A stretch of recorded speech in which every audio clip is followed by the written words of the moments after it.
Hey, welcome back. And if you're new here, my name is Christina Kent and I'm an artist based out of San Francisco.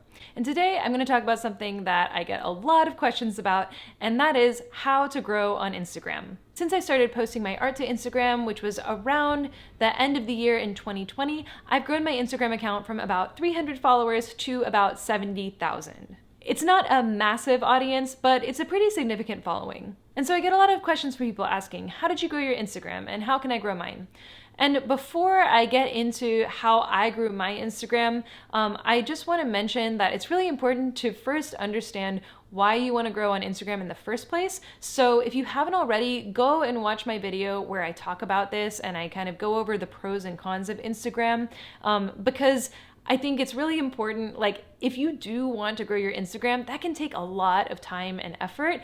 And so I think it's important to make sure that we're really clear on our motivations as to why we want to grow and if it's actually going to help us reach our goals.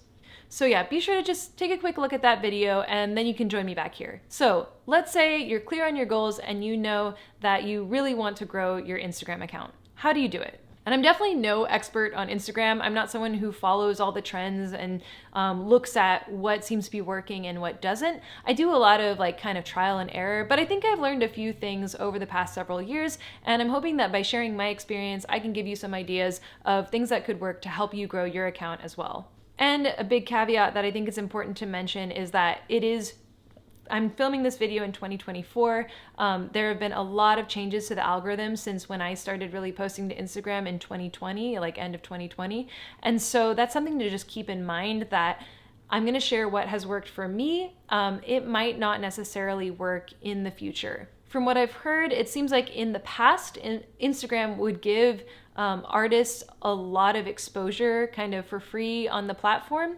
And gradually, it sounds like they have been shifting more towards a model where they want creators, artists to pay for exposure through boosted posts or through verifying their Instagram. So that's just something to keep in mind. Like if you are really trying to grow your account, you're really working on it, and you keep hitting a dead end, I do think that it is a harder environment for people to grow on Instagram. And I've kind of experienced slower growth on my own account. I've heard from other artists as well who have really big followings that they've also found it to be harder to grow and harder to even reach the followers that they have. But with that in mind, let me share how I grew my Instagram account.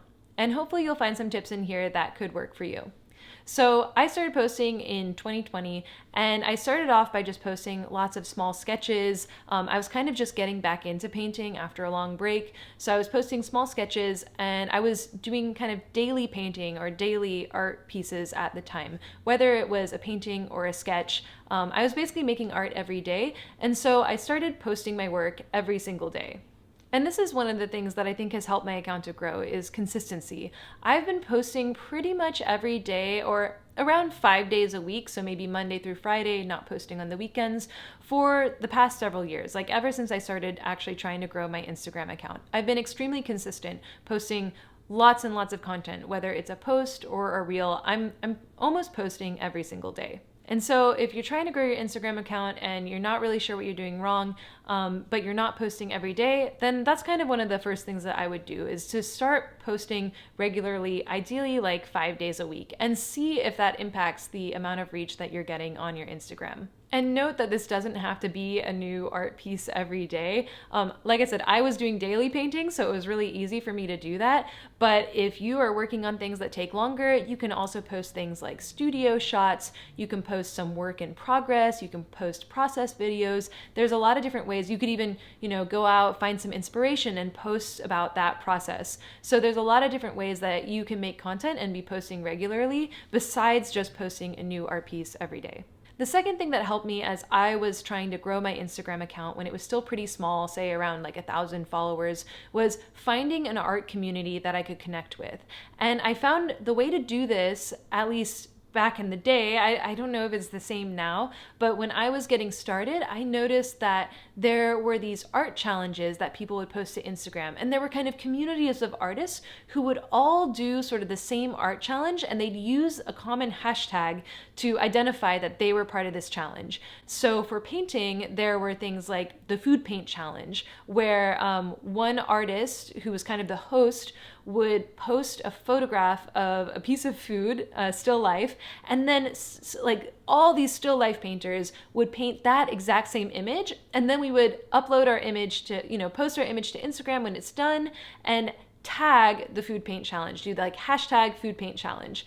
And that actually got me a lot of exposure when my account was still really small, because there was a big dedicated community who would follow that hashtag and who would be looking at the new paintings that were done every month. So a couple times, my painting for that given, well, actually it was a weekly challenge, a few times my painting for that weekly challenge would actually reach the top post for that hashtag. So anyone who was looking up that hashtag would actually see my painting. And it's not just still life painters who have challenges like this. There's also plein air painters have, like, I think they still do plein April. There's also the Strata Easel Challenge for painters. And then I think for illustrators, they have things like Inktober. There's also a more kind of general creative challenge, which is the 100-Day Project. And if you're a portrait painter, there's a 100 Heads project. These are kind of just challenges that I've personally seen. But I would say if you're an artist, if you're a creator, like, look at the people that you like and follow and see if you can find a similar challenge that people seem to be interested in. This can be a great way to get exposure. And my first few posts ended up going viral from those challenges. In fact, sometimes the host of the challenge, who in my experience tends to have a really big following because the whole community is following them for the challenge, sometimes they would share my work too, and that would also give me a lot of exposure. So challenges were a really big boost when I was growing, and I think they played a big role in helping me get from 1,000 followers to 10,000 followers in about a year. So in addition to posting consistently and doing these challenges, the third thing that I think really helped my account grow was Reels. And when Reels first came out, they were really controversial. Lots of people didn't want to do them, but because of that, I think there was a lot of opportunity, especially for the early adopters. So I started making Reels, and like, my approach to Instagram is usually trying to make it as minimal effort as possible, like just posting a photo with a simple caption, or in terms of Reels, like posting a video that that has basically no editing or very, very minimal editing so that I can post consistently. Like, I almost think about this as like quantity over quality, posting every day versus trying to make an amazing reel but only posting it once a week. And so I would post reels that were very simple, like a time lapse of my art or flipping through one of my sketchbooks. And a few of the reels that went viral when I started posting these, one was like a time lapse of a portrait painting that got almost 1 million views. And it was literally, I was just painting as usual, but I'd set up my camera and then sped up the whole painting process, and that reel ended up doing really, really well. I didn't edit it fancy or anything. All I did was film a time lapse. So it was like a pretty simple way to make content that ended up getting me a lot of exposure on Instagram. Another thing that I've found has gotten me a lot of exposure is doing like flip throughs of my sketchbook. I posted those and people seem to really like them. And I noticed that was another thing that helped my account get a lot of followers. And that being said, you know, as more people have adopted Reels, I think that they're getting a little saturated. And I have noticed that my Reels get fewer and fewer views, and it seems to be less and less likely that they'll go viral. Or, you know, time lapses of paintings were working well for a few months, but then I continue to post them and gradually they get less exposure. So I think one thing that's important if you want to grow on Instagram is trying to take advantage of these new things that Instagram creates. So, you know, if they create a new way of sharing content, give it a try. Another thing to keep in mind is, like, you know, posting the same type of content might work last year, but it might not work this year. And I try to kind of vary the content that I'm posting, whether it's posting a time lapse of a painting one day, a sketchbook tour another day, some reel where I'm talking directly to the camera like this another day, and a still photograph of a painting another day. Like, I try to post a variety of content because I honestly am not sure what is going to end up going viral. And sometimes I think that one painting that I post is really, really strong and it's going to go viral and nothing really happens. And then another sketch that I literally spent like 10 minutes on ends up getting like hundreds of thousands of views. So I still don't really know. And so I just try to post a variety of things because I think that, yeah, you just don't know until you try. The other thing that I haven't talked about is boosted posts or getting a verified account.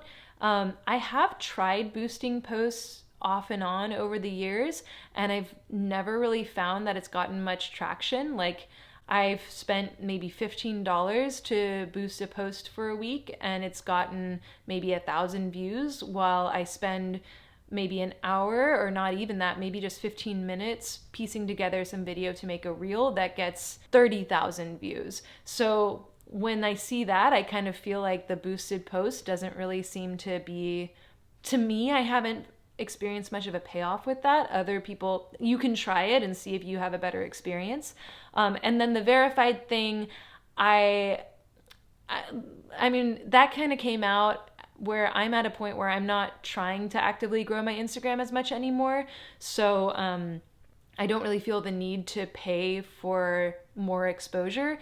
But yeah, I'm kind of the opinion that it's great to try all different things. So if you're curious about trying the verified thing, then by all means go for it and see how it works for you. But yeah, like I think there's probably like not a one size fits all strategy, and I think as the algorithm changes, what works and what doesn't changes. So maybe like one of the big things to keep in mind is having like an experimental mindset as you're posting to Instagram, and just trying to try a bunch of different things, see what works, maybe try some of the things that I mentioned in this video. And then hopefully if you find something that does seem to be working, then like really capitalize on that, really push that. And in my experience, like this whole process does take a lot of time and energy. So I would recommend, like, unless you figure out a way to magically get tons of followers really easily, like just really make sure that it's worth it, all like investing in this time and energy to accomplish the goal that you want to accomplish on Instagram.